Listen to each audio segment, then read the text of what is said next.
Hey everyone. I'm going to jump right in and start with the crowd. So our theme today is differentiation and how do you stand out from the crowd? How do you develop a unique selling proposition? And I figured a good place to start would be the crowd. So this is a somewhat famous graphic that gets updated every year. These are all marketing technology companies from a range of different fields. And as you can see, it's a bit of an eyesore. I picked one at random. Even that's an eyesore. There's just a lot to take in. And my point here is that all of us, no matter what industry we are in, we all have our own version of this graphic. We all have a saturated market. We all have a million competitors. It's an ocean of logos. Whether you're in investment banking, retail banking, fintech, insurance, whatever it is, we all have this problem that we need to solve for. And that is what we are talking about today. Clearly defining your unique selling proposition and its essence.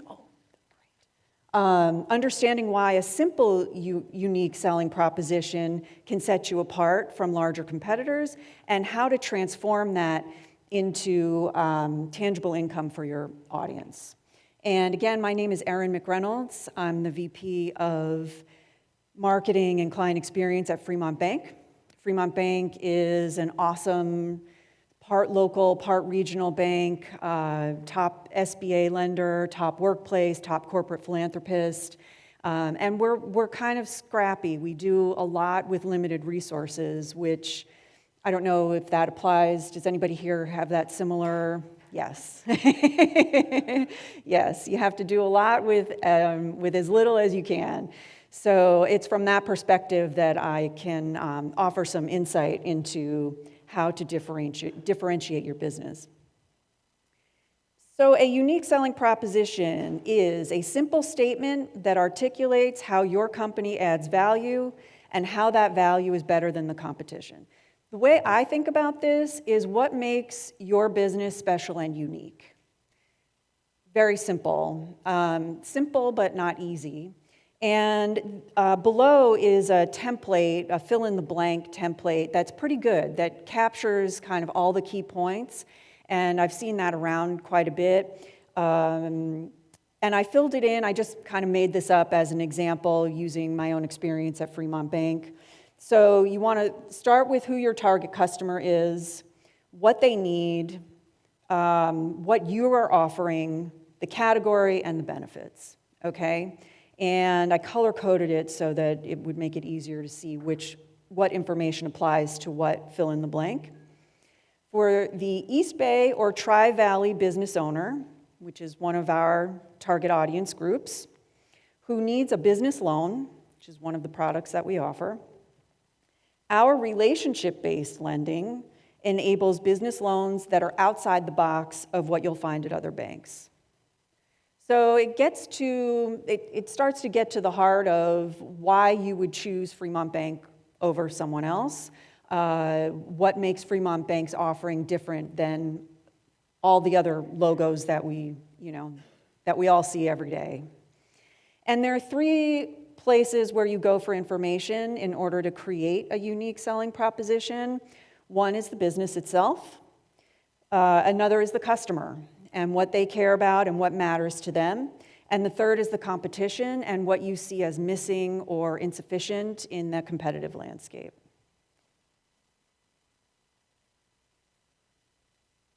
Great.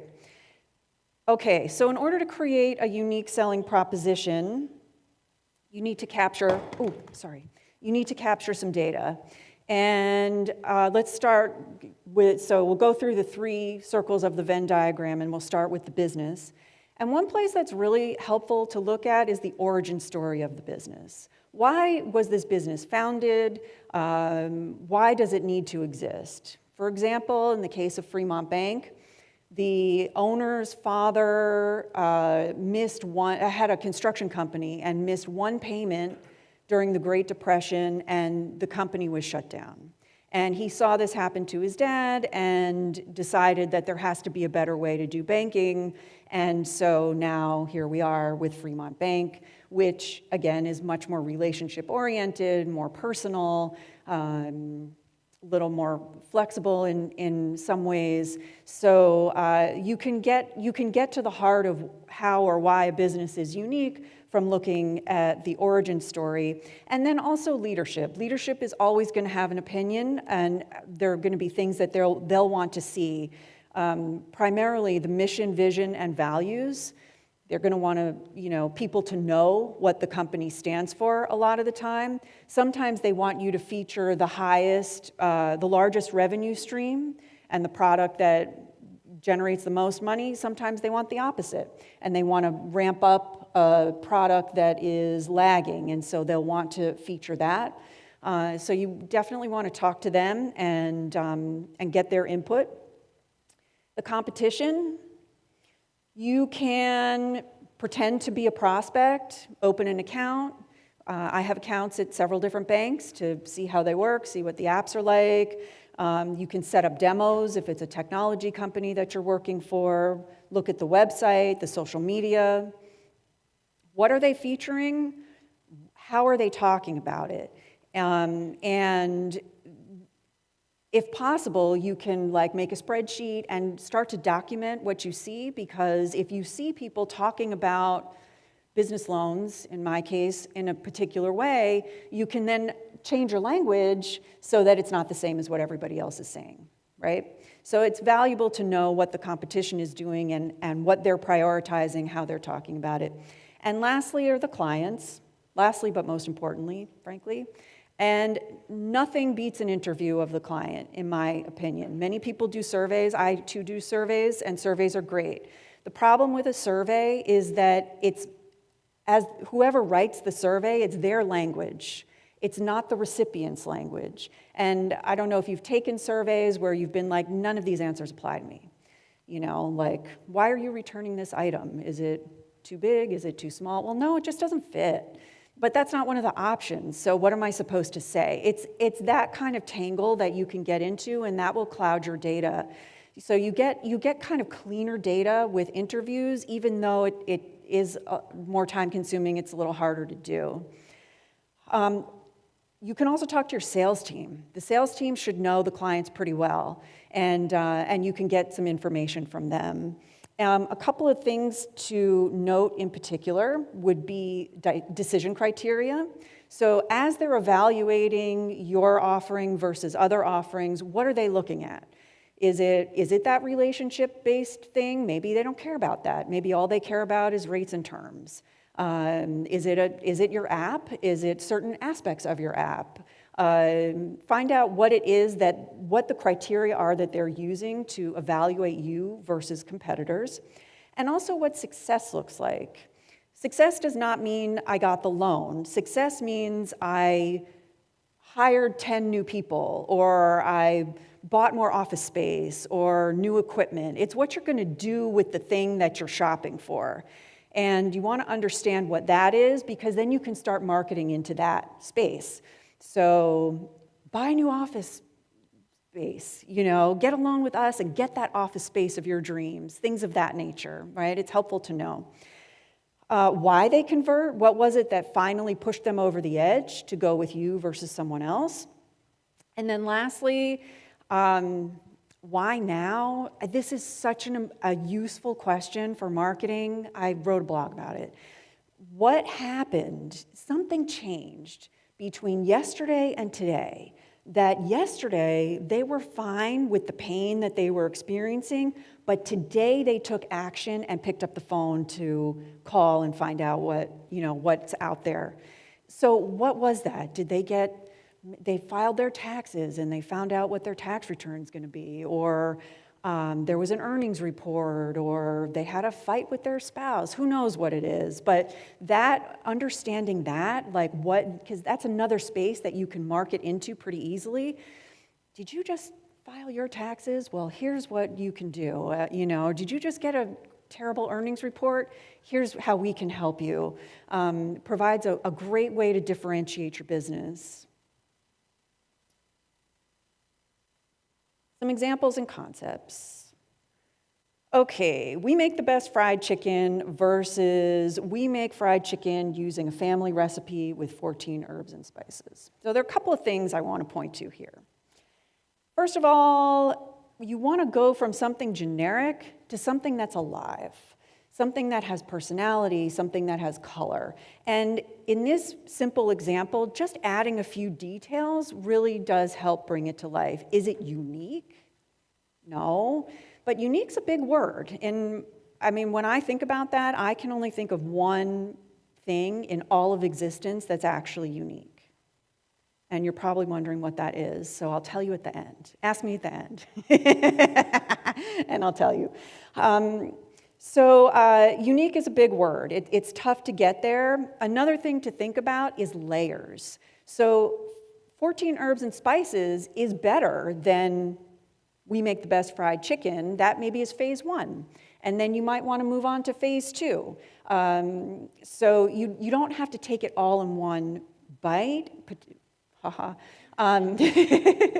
Particularly if you're a scrappy team and you're trying to do a lot with limited resources. Another thing is to think about finished being better than perfect. In my experience, the unique selling proposition can open up a lot of rabbit holes with vocabulary and should it be a comma or should it be a semicolon? And these small details can take on a lot of significance sometimes with the leadership team in particular, people who are not in marketing.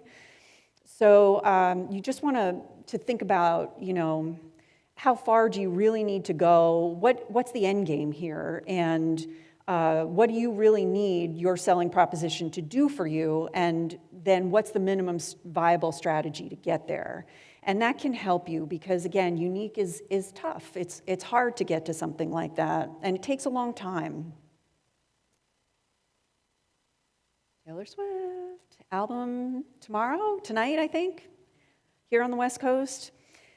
Apparently, Taylor Swift was seen with this sports bra, and I started getting served ads all over Instagram. I was like, whoa. And what I saw was the only sports bra that's FDA approved. Now, in my entire life, I have never even heard of a piece of clothing being FDA approved, much less owned one, much less cared, much less knew what the value of that is. So you want to just make sure it's from the customer's perspective. This, to me, sounds like something that leadership wanted to have in there. It probably took a long time to get that FDA approval. It was expensive, it was difficult, and they want people to know that this is FDA approved, and that's fine. But the only sports bra that's FDA approved, which means what? I don't know. I think it's posture. I think it's some posture related. So if you have bad posture, you want something that the FDA is telling you is going to help you with your posture. Now I'm interested, right? Now that starts to make sense to me. So again, make sure that it's something that the customer values. If they don't know what you're talking about, then this ad is a waste of money. Okay, so we've talked a little bit now about how you get to a unique selling proposition, the landscape of it. Does anybody have any ideas about why you would need one? What's it going to do for your business? Any ideas at all? Let's take a guess. Yeah. Create more revenue. Yes. Make more money. Yes. Yes. Absolutely. That is at the heart of it all. Any other ideas? Okay. I'm an introvert. I never answer those things either. Yes, sales, absolutely. All things point to sales. That's what we do. We generate sales as marketers. A few other things to clarify why prospects should choose you over someone else in a succinct, compact way. I'm going to go to the left. It differentiates you from competition, as we talked about. You've got the mass of logos, and yours is going to pop. We all want to be the tall poppy. It can narrow your target audience. to a degree. If I don't have back problems, then I'm probably not going to be interested in FDA-approved sports equipment. And then lastly, it is the foundation for a strong brand, with strong meaning memorable, favorable, widely known. That's what we all want. That's the real heart of it, right? Is that people know you, they remember you, they're familiar with who you are. And if you're not the tall poppy, then it's hard to get that attention and to grasp the mind of the viewer. And then sales, absolutely, as we just mentioned. So I want to stay with the strong brand for a second and talk again about an example from Fremont Bank. Another thing that happens with the unique selling proposition is that it enables consistency, which is very important and very powerful. You want everything pointing in the same direction, which is how a magnet works. With a magnet, all the molecules in the piece of metal are organized in the same way, and it attracts, right? And that's what we want. We want to attract in the same way that a magnet does. So everything's got to speak the same language. It's got to look the same. And as it happens, this year is Fremont Bank's 60th anniversary. And that creates a very easy and widely applicable, unique selling statement, which is Fremont Bank has been here for 60 years because, fill in the blank, and you can fill in that blank with a lot of things, because of our products, because of our people, because we're conservatively managed, because we've seen highs and lows, and we've survived First Republic and Silicon Valley Bank, and all the different things. It's a very nice way. We got lucky this year because obviously you don't get that often, but this one was easy. It was really low-hanging fruit, and we plastered it everywhere. We created a temporary logo out of it. We created swag out of it. It's at the top of the homepage. We have done banker spotlights and client spotlights and all kinds of content development. There's been organic social media, paid social media. And all of it kind of focusing on why are we here? Why is Fremont Bank still here? Still here. Versus the other banks that have folded, right? And that has been very successful so far, I have to say. Those campaigns have been performing really well. So that's what I have to share with you today. Lastly, I have a couple of resources if you want to learn more. I found a fantastic blog from HubSpot, which takes you through the whole thing. They've got examples, they've got how-tos, they've got templates that you can download and use. That was a really great resource. Buyer Personas, I can't recommend that book highly enough.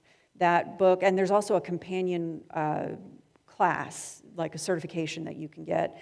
That book changed my career. It made such a difference. I won't get into the details of that right now, but I'm happy to speak to that after if you're interested.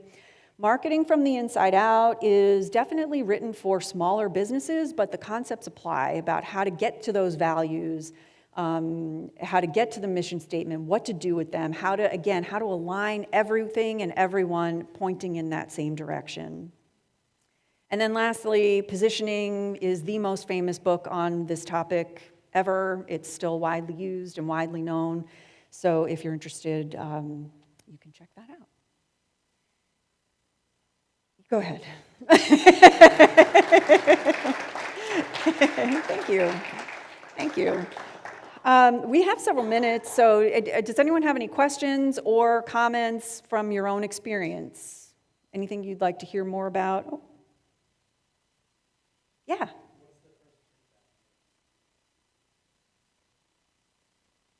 I'm sorry, say again? What's the first thing you'll typically do after you developed it? So now you have your USP. What do you do with it? What's the first move? That's a good one. I would go with messaging, I think. I would develop a messaging structure that speaks to the USP, because that way you have something at the ready that you can put into an ad or put on your homepage.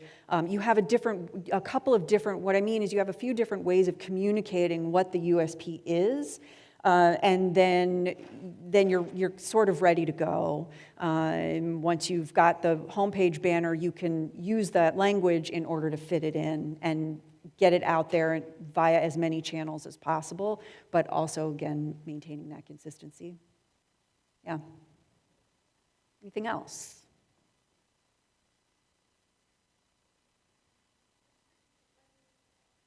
What's our one unique thing? Oh, thank you. Thank you for reminding me. I knew I was going to forget. It's the lava lamp. It is the lava lamp. I have never seen anything that looks like it came before. Like, what would have come before the lava lamp that now we have a lava lamp? I don't know what that is. Yeah. What's that? And they're still popular. I know. You can still buy them. Yeah. Yeah. Anything else? Has to be at least one. Nothing? You're all good? Any stories of your own? Any experiences that you've had, for better and for worse? Okay, great. We'll close it there. Thank you so much. Yeah, thank you.